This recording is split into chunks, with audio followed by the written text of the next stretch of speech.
étant donné qu'aujourd'hui, maintenant, il y a des gens qui ont gagné énormément d'argent en faisant quelque chose qu'ils adorent, on a tendance à penser que c'est normal.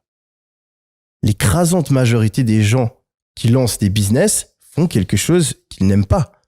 Tu sais, il y a des gens, ils valent des milliards avec des business de benne à ordures. Tu penses que ça leur plaît ? Tu penses qu'ils sont passionnés de benne à ordures ?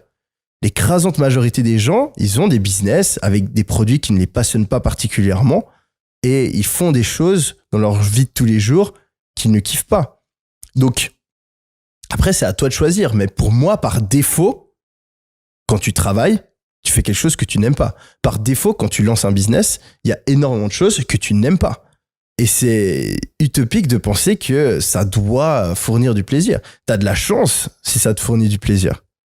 Parce que sinon, attends, ce serait trop facile. Tu peux faire un truc que tu aimes toute la journée et en plus, tu peux devenir super riche. Et tout le monde le ferait. Après, peut-être que le mec de la benne à ordures, tu vois, lui, son leitmotiv, c'est l'argent. Et si ça n'avait pas marché au bout de 5 ans, il aurait arrêté la benne à ordures. Ah oui, le mec, mais attends, l'écrasante majorité des gens qui lancent des business, ils veulent faire de l'argent. Et c'est leur driver principal. Attends, mais ça, c'est très, très français comme mentalité. Ouais. Je fais du business parce que, attends, 99% des gens qui ont un business, ils veulent faire des thunes. Faut arrêter de se mentir.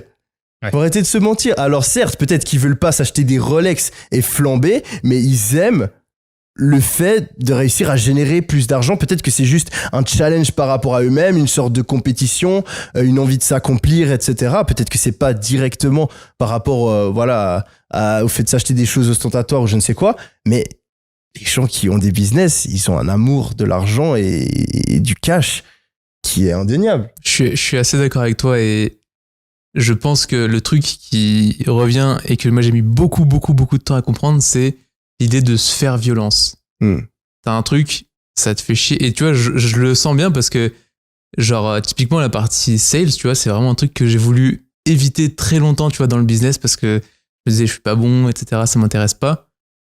Mais le fait de se dire, vas-y, le business en a besoin, il faut qu'on signe des clients, j'y vais, je me fais violence et j'essaie de signer des clients.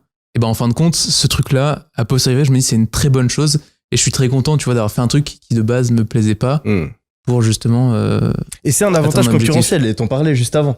La capacité à faire les choses que tes concurrents n'ont pas envie de faire, bah ça te.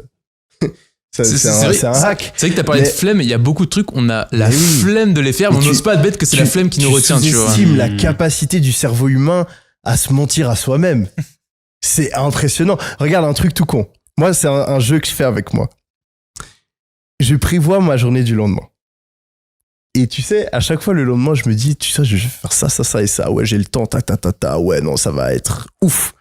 Et le lendemain, j'analyse toutes les putains d'excuses qui viennent dans mon cerveau pour ne pas faire les choses que j'avais définies que je devais faire la journée d'avant. Et ton cerveau, je peux te dire que il y va. Il est créatif. Ah, que je suis malade. Ah, que non, c'est mieux de le faire demain. Ah ouais, non, mais attends, j'ai commandé un nouveau micro, là, du coup, c'est mieux que j'attende Mais le nombre de bullshit, le nombre de conneries. Ouais.